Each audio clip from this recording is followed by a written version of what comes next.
Ćao svima ljudi moji, kao što vidite, danas ćemo gledati ovaj video koja se zove 10 životinja sa nevjerovatnim mutacijama. Našao sam ovakve videe i definitivno ovo zaista postoji. 10 životinja sa nevjerovatnim mutacijama, znači. Prva životinja je janje, ali sa 8, 10 nogu, ne znam ja. 8 nogu, znači, ovo je janje. Ovo ima pauči noge, znači, pauk ima 8 nogu. I ova, ali brate kako. Ja prvi put ovo vidim u životu, da janje ima 8 ili 9 ili 10 nogu. Ali ovo nije moguće, ovo ne postoji, ja kažem. Ako ovo postoji, ja ću to provjeriti. Pišite mu u komentarima i pišite od ovih životinja koje gledam sa čudnim mutacijama. Što bi? Okej, ovo je čudnije od osmonoge janjeta. Ovo nema 4 noge, nego ima noge. Kako hoda, ba? Kako hoda? Izgleda da kao da su ga vlasnici naučili da hoda, jer je ovo... Evo, čak su ga tako našli, vidite da su ga našli na ulici tako, bez dvije noge. Znači, vlasnici njegovi su ga naučili da hoda sa 2 noge. Znači, to je jako čudno. Kako je ovo moguće? Znači, on hoda sada sretan, ne može da trči, eto, bi pao, ali naučit će. Ovo je jako čudno, gledajte, ovo je zebra, ima pruge kao i obično, ali pola pruge joj fali. Šta je to? Kako je to moguće zapravo? Sve zebre treba imati svoje pruge, ali ovo je čudno. Da, jesmo je čudno. Kako je ovo zapravo moguće? Ovo je nekakva jako čudna mutacija. Kako je zapravo ovo moguće? Za sve zebre treba imati ovakve, izvinite. Znači, Anđa, ovo nije mogu. Ovo ja kažem da ne postoji. Mačka ima krila. Ali dobro, ne može letiti. Zamislite mačku da leti, i upao frke i opatne u vodu. Zato se naziva Anđa mačka.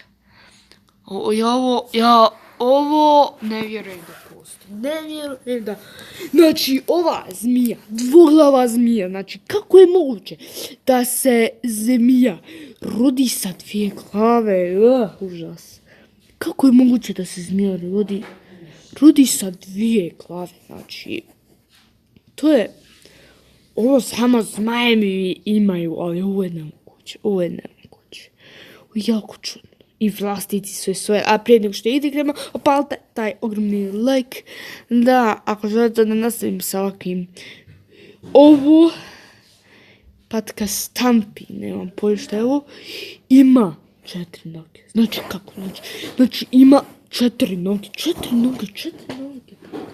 kako je moguće da imala 4 noge kad je bila beba, patka, pačić, ima 4 noge, ima 4 noge.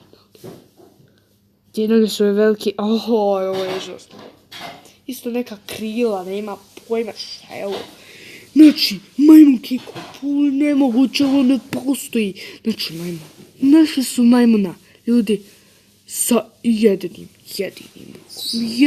jedinim oko gledajte, džaba je drugo oko. Znači, nije majmun koji se je, ovo nije majmun, ovo je nešto. Ovo je nešto drugo, ovo nije majmun. Nešto drugo. Ja pojma šta je. Tiger Kenny. Vidite mu facu. Malo je nekako čudno izmiješana faca. Vidite ovo. Ovo je isto lav. Ovaj tiger ima lice lava. Tako slučajno. Vidite razliku od običnog tigera i od ovog. Ovo je tigrolav. Vidite, koliki ima jezik, ovo je pravi lav. Ovo nije moguće. Znači, pogledali smo a evo kako izgleda dvoglava mačka, znači ovo je odvratno. Znači vidite ovo ovdje, ovo Spojena su Frank i Louis. Znači, kako? Mogu zamisliti kako njima. Zamislite mene s dvije glave. Ovaj dio mi se nimalo ne sviđa. Spojena suka im onaj dijeliti oči. Ovo je odvratno. Moraj dijeliti oči. Znači, ova mačka ima milion glava. Znači, ova mačka ima nešto, neke pipke u svojim tijelu. Znači, šta je ovo? Ima neko repove, šta je ovo? Ne kontam šta je ovo. Ne kontam šta je ovo. Neko čudna mutacija, neke odmah ogromne, ne mogu opisati šta je ovo. Ne znam šta je ovo, šta je ovo? Evo, i na kraju su operirali to i sad je fina, malo je gola, ali nema veze. Ljudi, ako se svidio ovaj video, obvezno bacite like i subscribe se na moj kanal kako biste postali najveći fan Žbanaža Jastka. Kupite ga sada, pogledajte ovo na moj video, ovo sam dugo htio za vas. I dalje mi je žao.